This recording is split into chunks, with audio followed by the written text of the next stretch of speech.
సరే, మంచిది. దినవృత్తాంతముల 2వ గ్రంథము 29వ అధ్యాయము 3వ వాక్య భాగాన్ని మనం చదువుకుందాం. అతడు తన ఏలుబడి యందు మొదటి సంవత్సరము మొదటి నెలను యెహోవా మందిరపు తలుపులను తెరచి వాటిని బాగు చేసి. చాలు, చిన్న ప్రార్థన చేసుకుందాం. పరిశుద్ధుడైన తండ్రి, నీ పరిశుద్ధ నామానికి వందనాలు చెల్లిస్తున్నాం. ఇంతవరకు నాయనా నీ సన్నిధిలో నేను స్తుతించి ఆరాధించే కృపను మాకు అనుగ్రహించారు. కూడి వచ్చిన ప్రతి ఒక్కరిని కూడా దీవించండి, నీ ఆత్మస్వాధీనంలో ఉంచుకోమని ప్రార్థిస్తున్నాం.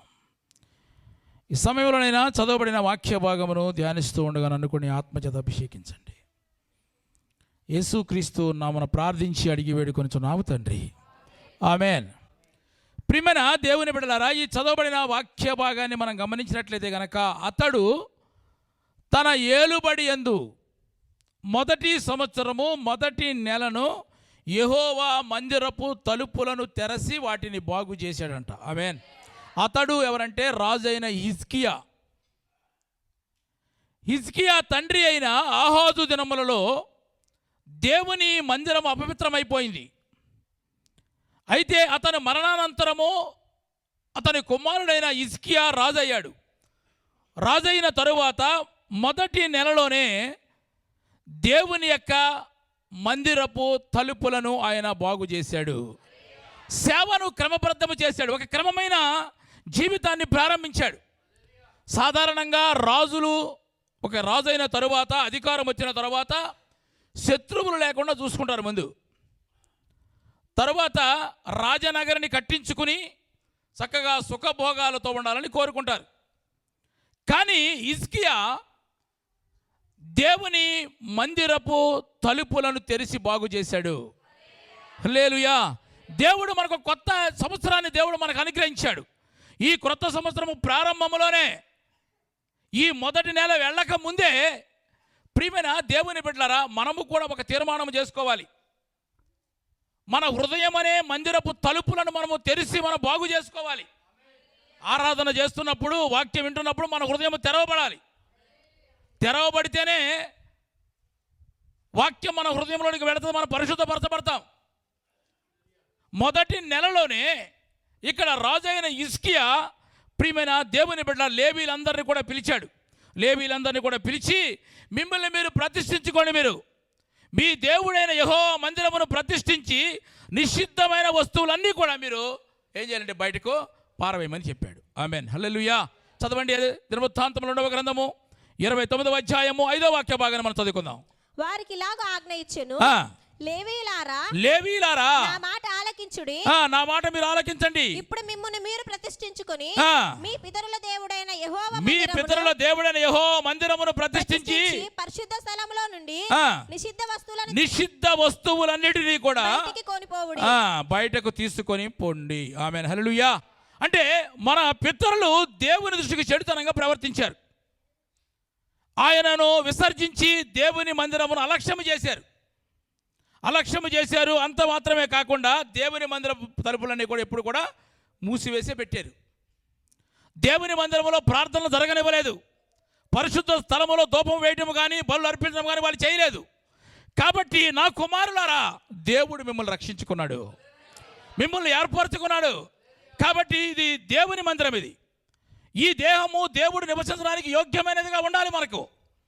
కాబట్టి మిమ్మల్ని మీరు ప్రతిష్ఠించుకొని దేవుని మందిరములో దేవునికి వ్యతిరేకముగా ఉన్న నిషిద్ధమైన వస్తువులన్నీ కూడా మీరు తీసివేసి బయట పారవేయమని చెప్పాడు. ఆమేన్. హల్లెలూయా.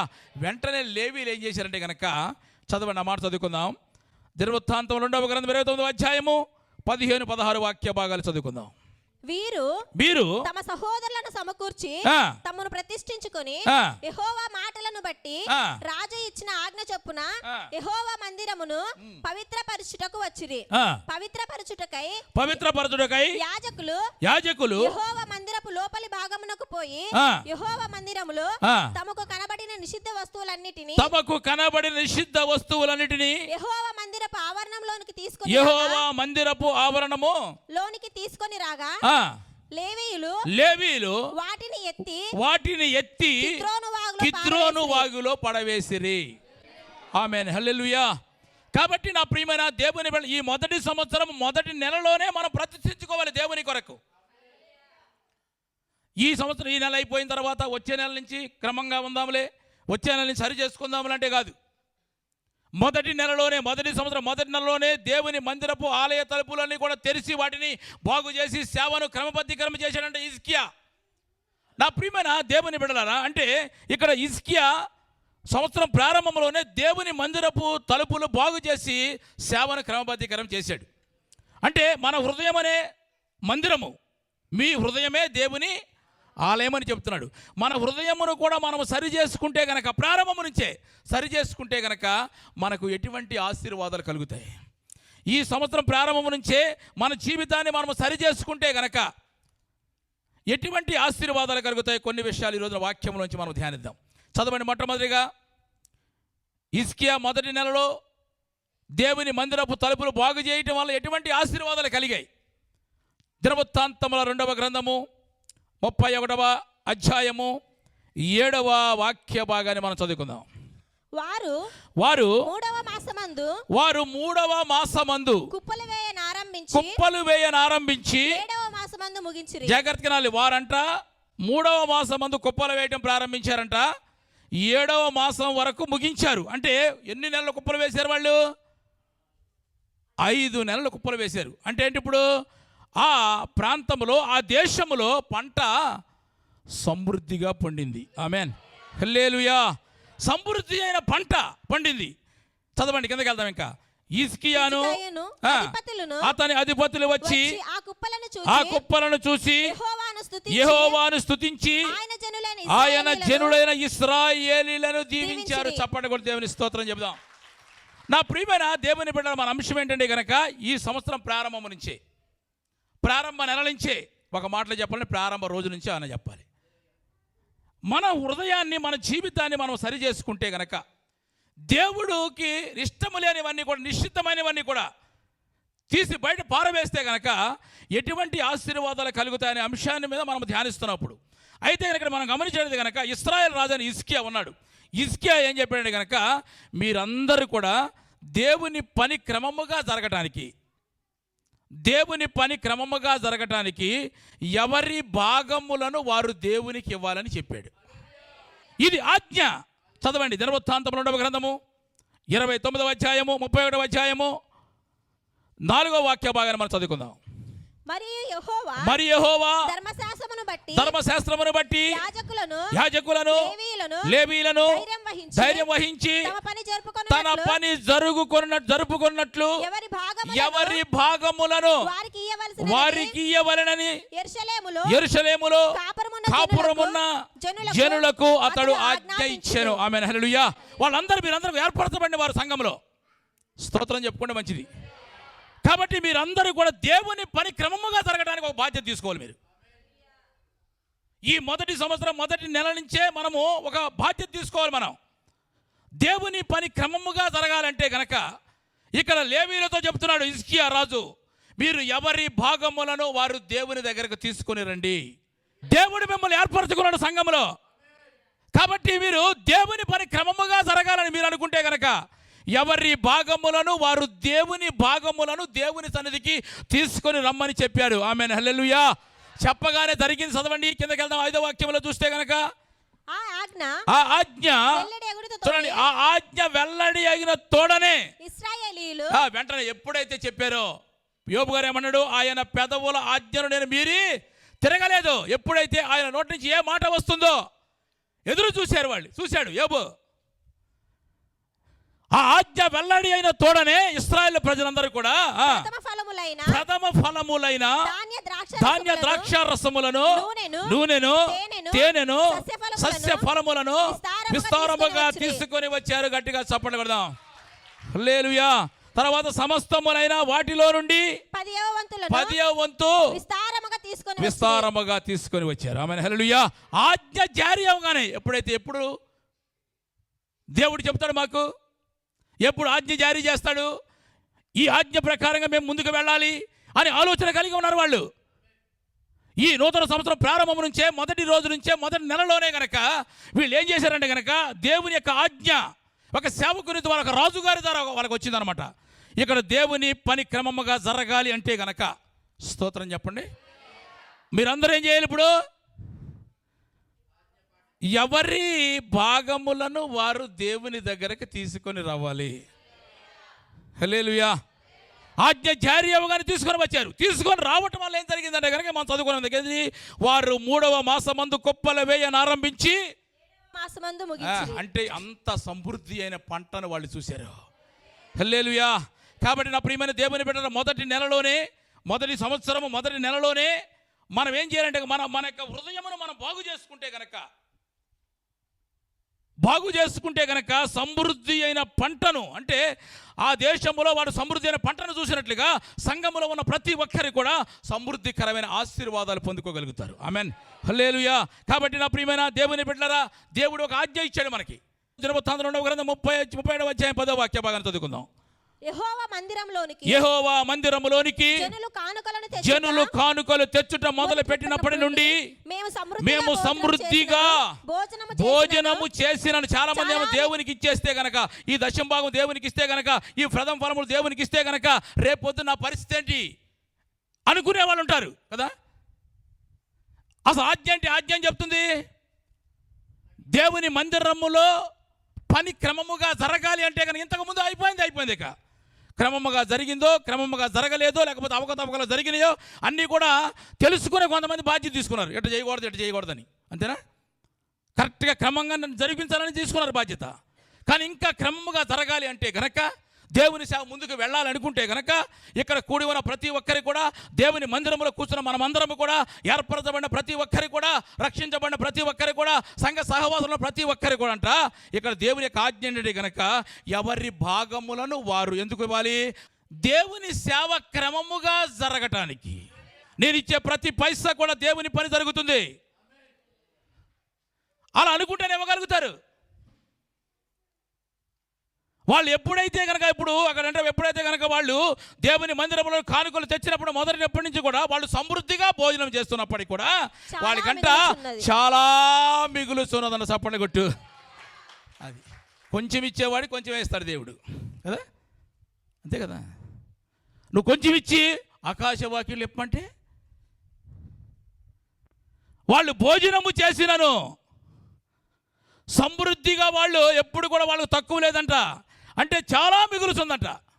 కారణం ఏంటో తెలుసా? వాళ్ళు ప్రియమైన దేవుని బిడ్డ మొదటి నెలలోనే, మొదటి సంవత్సరంలోనే దేవునికి నిషిద్ధమైనవన్నీ కూడా హృదయంలోంచి తీసివేసి, దేవునికి ఆలయముగా ఉన్న మన హృదయములు ఎప్పుడు కూడా దేవుని వాక్యముతో నింపుకుని పరిశుద్ధపరుచుకుని, మన ప్రియమైన దేవుని బిడ్డరా వాక్యం వింటున్న మనమందరం కూడా వాక్యం అలాగే ఉంటుందని వదిలేయకుండా, వాక్యం ఇది చెబుతుంది నా ద్వారా దేవుని పని జరగాలి. స్తోత్రం చెప్పు.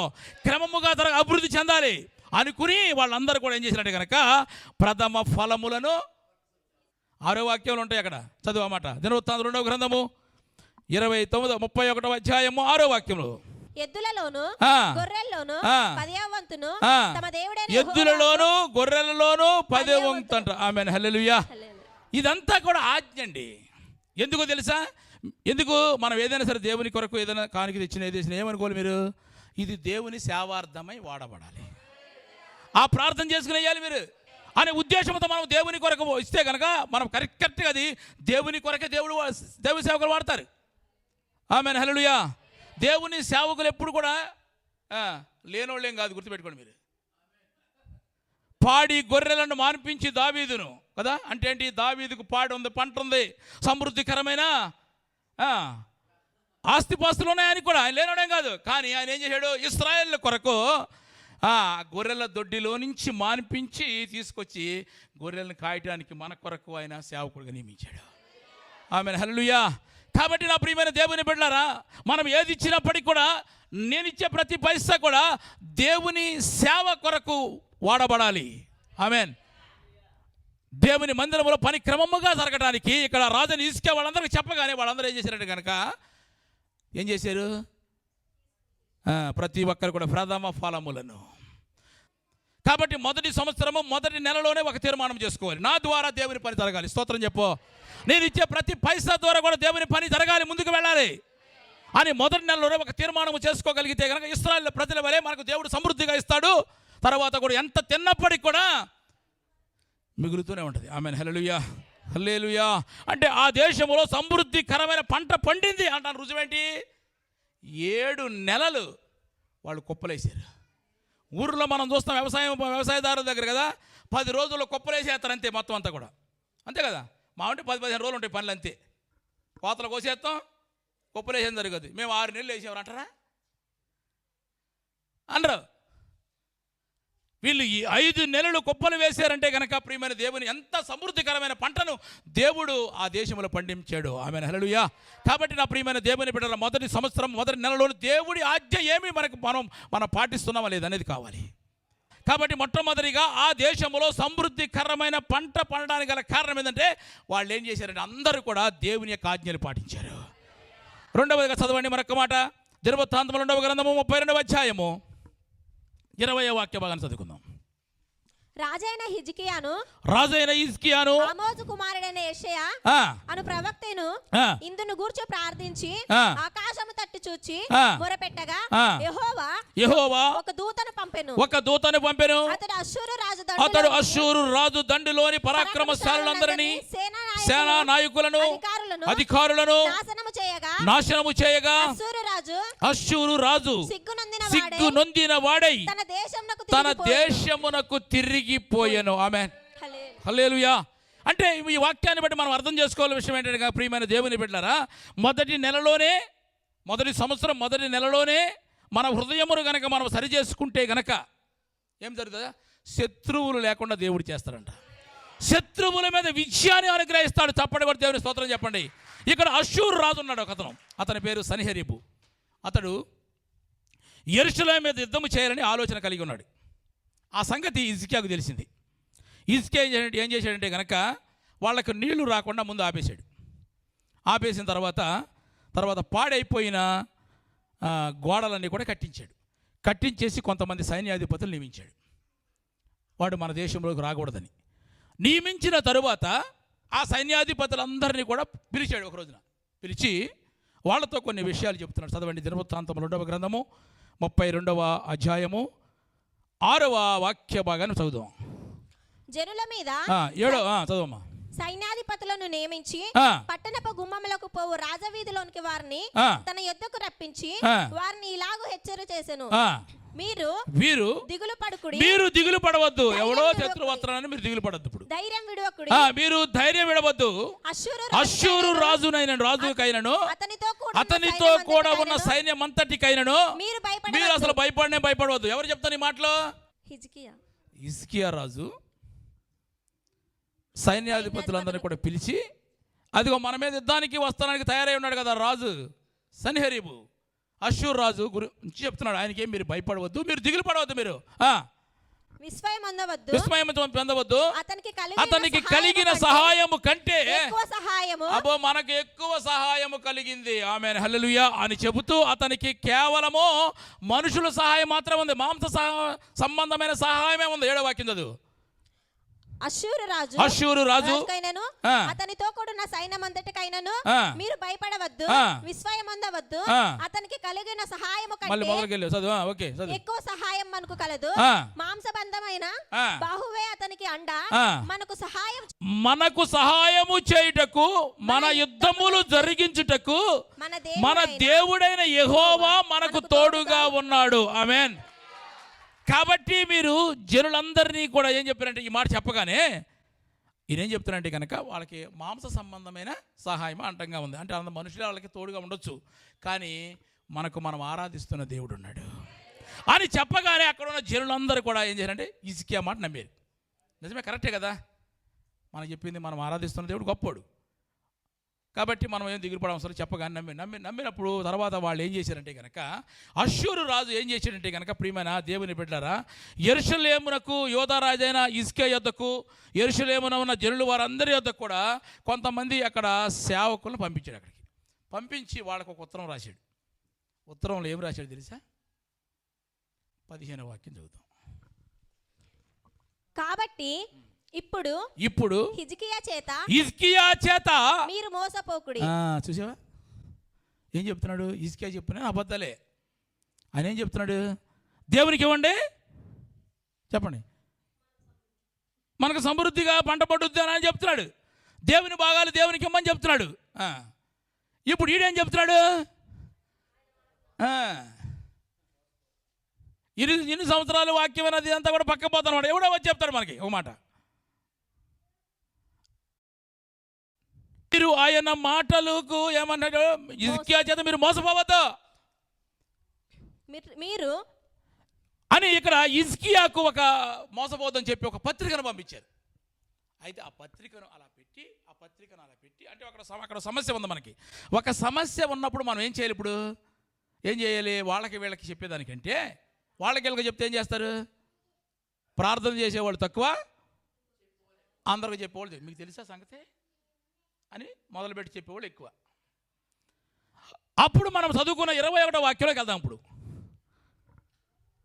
యెహోవా ఒక దూతను పంపెను. యెహోవా 20 చదవమ్మా. రాజైన హిజ్కియాను ఆమోజు కుమారుడైన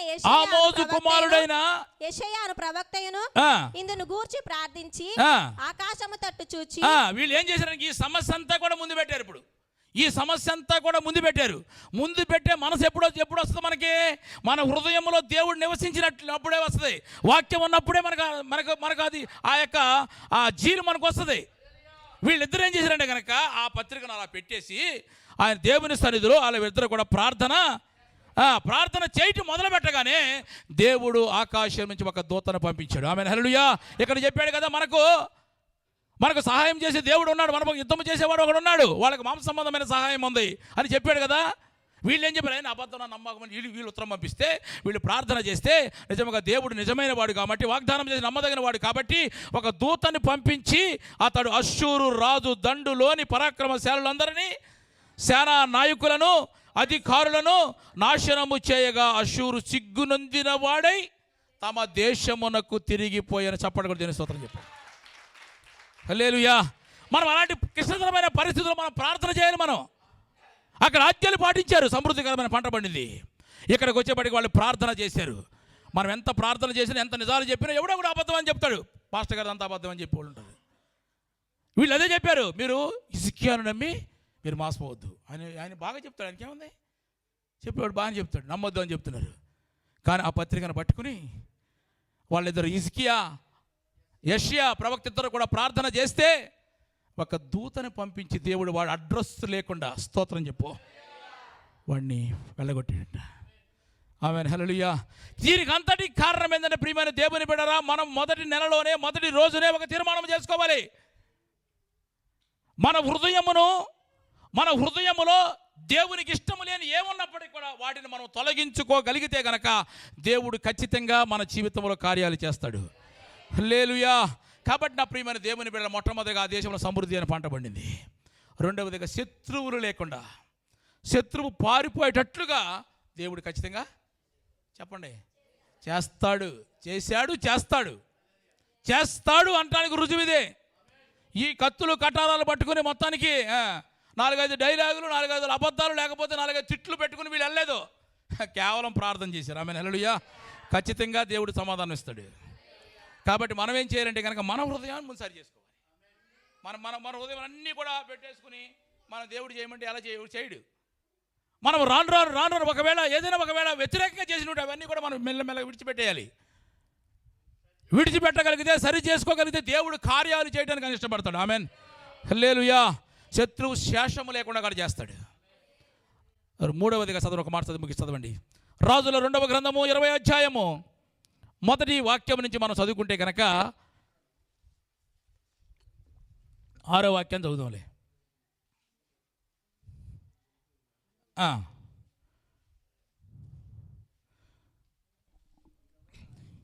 ఇంకా 15 సంవత్సరములు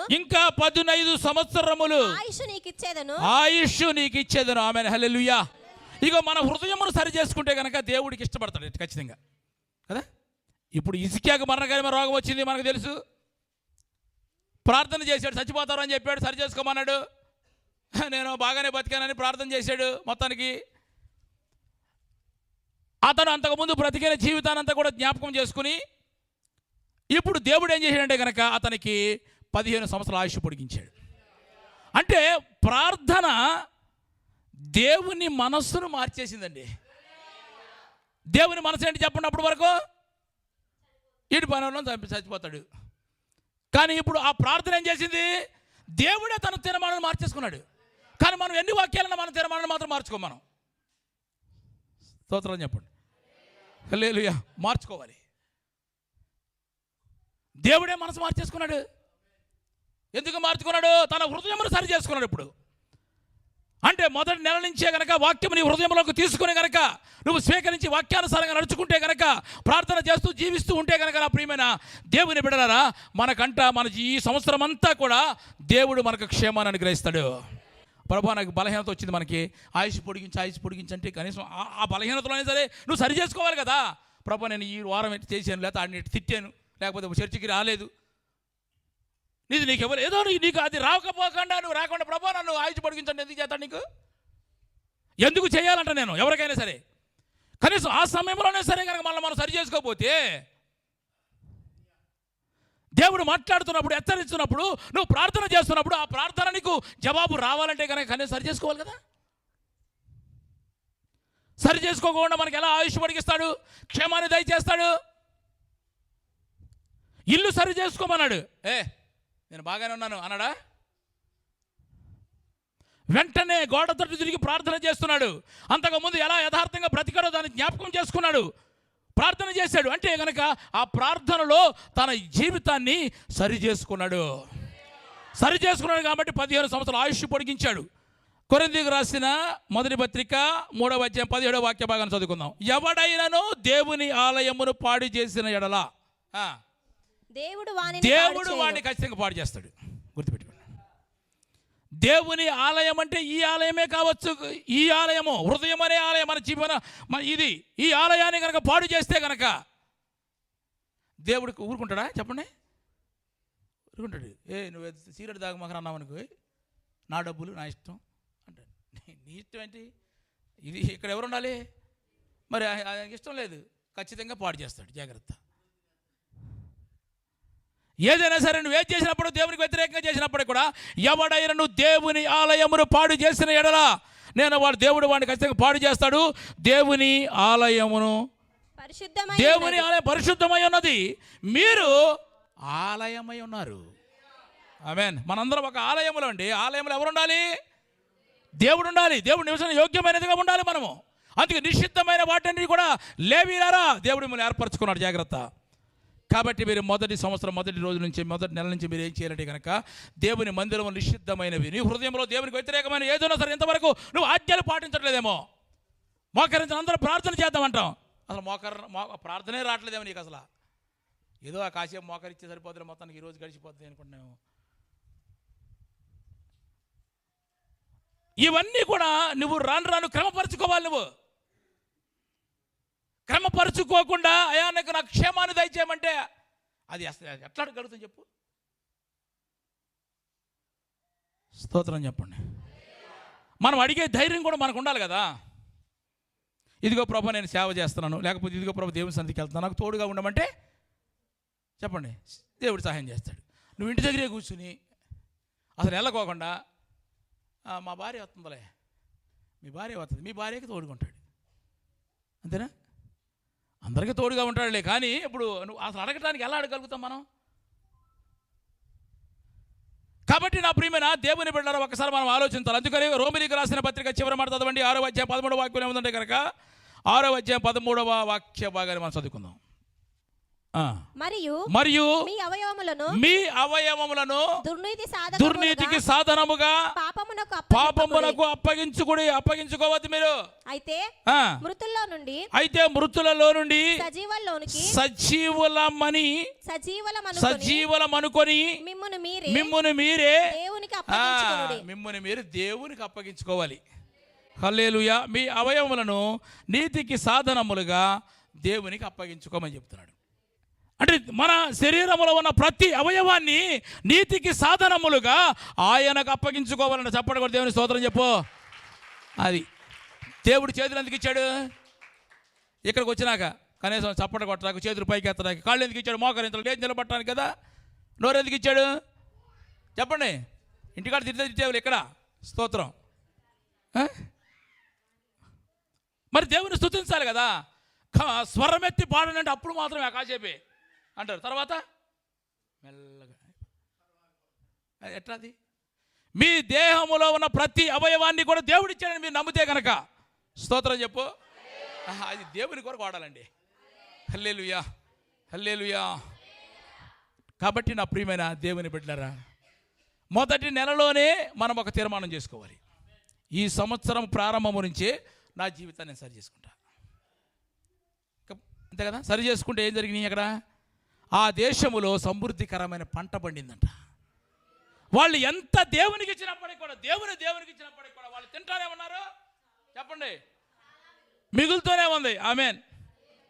5 రొట్టెలు 2 చేపల పెడతానే ఉన్నారు, కంపలో తీస్తానే ఉన్నారు. ఆమేన్, హల్లెలూయా. రెండవదిగా శత్రు శేషము లేకుండా, శత్రువు తరిమే వెళ్ళిపోయిన దేవుడు చేస్తారంట. మూడవదిగా ఏంటంటే కనుక మనకు ఈ సంవత్సరం అంతా కూడా మన జీవితానికి క్షేమాన్ని ఇచ్చి ఆయుష్ పొడిగిస్తాడు. ఆమేన్, హల్లెలూయా. ఎప్పుడు ఇస్తాడంటే కనుక ముందు మన హృదయంలో దేవునికి నిషిద్ధమైన ఏమైనా అన్ని తీసేయాలంటే కనుక వాక్యాన్ని కరెక్ట్గా వినాలి మనం. వాక్యము మన హృదయంలోనికి ఉంటే కనుక బయటికి అన్నీ పోతాయి. ఇప్పుడు ఎక్కడ చీకటి ఉందనుకోండి, రాగానే ఏమంటారు? లైటే అంటారు. ఎందుకని? చీకటి పోవాలంటే కనుక లైట్ రావాలి, వెలుగు. మన హృదయంలో నుంచి చీకటి పోవాలంటే, నిషిద్ధమైన కూడా పోవాలంటే కనుక, దేవుని వ్యతిరేకమైన పోవాలంటే కనుక వాక్యము, వెలుగై ఉన్న వాక్యము మన హృదయంలోనికి రావాలి. ఆమేన్, హల్లెలూయా. అందుకని ప్రకటన గ్రంథంలో చెప్తాడు, ఇదిగో తలుపు నొద్ద నుండి నేను తట్టుచున్నాను. ఎవడైనా సరే ఇక్కడ కూర్చున్న వాళ్ళు ఎవరైనా సరే దేవుని స్తోత్రం ఛాలెంజ్, స్తోత్రం చెప్పు. హల్లెలూయా. మీ హృదయమైన తలుపు తీస్తే మీరు ఎట్టాగా నా దగ్గర రాలేదు తెలుసు, రావటమే లేట్ వచ్చారు. కానీ నేను మీ దగ్గరికి వస్తా. వచ్చేం చేస్తాను తెలుసా? మనందరం కలిసి భోజనం చేద్దాం. అక్కడ అదే ఉంది వాక్యంలో, లేని వాక్యం చెప్పండి మీకు. మీతో నేను కలిసి భోజనం చేస్తాను అన్నాడు. కాబట్టి మన హృదయములను మనం సరి చేసుకుందాం. వాక్యం వింటున్నప్పుడు చక్కగా దేవునికి వ్యతిరేకమైన కానీ బయటికి తీసివేస్తే కనుక ఆయన ఆజ్ఞలన్నీ కూడా మనం పాటించగలుగుతాం, ప్రార్థన చేయగలుగుతాం, దేవుని ద్వారా ఆశీర్వాదాలు పొందుకోగలుగుతాం. అట్టి కృప దేవుడు మనందరికీ అనుగ్రహించును గాక. ఆమేన్. మంచిది. తల్ల వంచండి, ప్రార్థన చేసుకుందాం.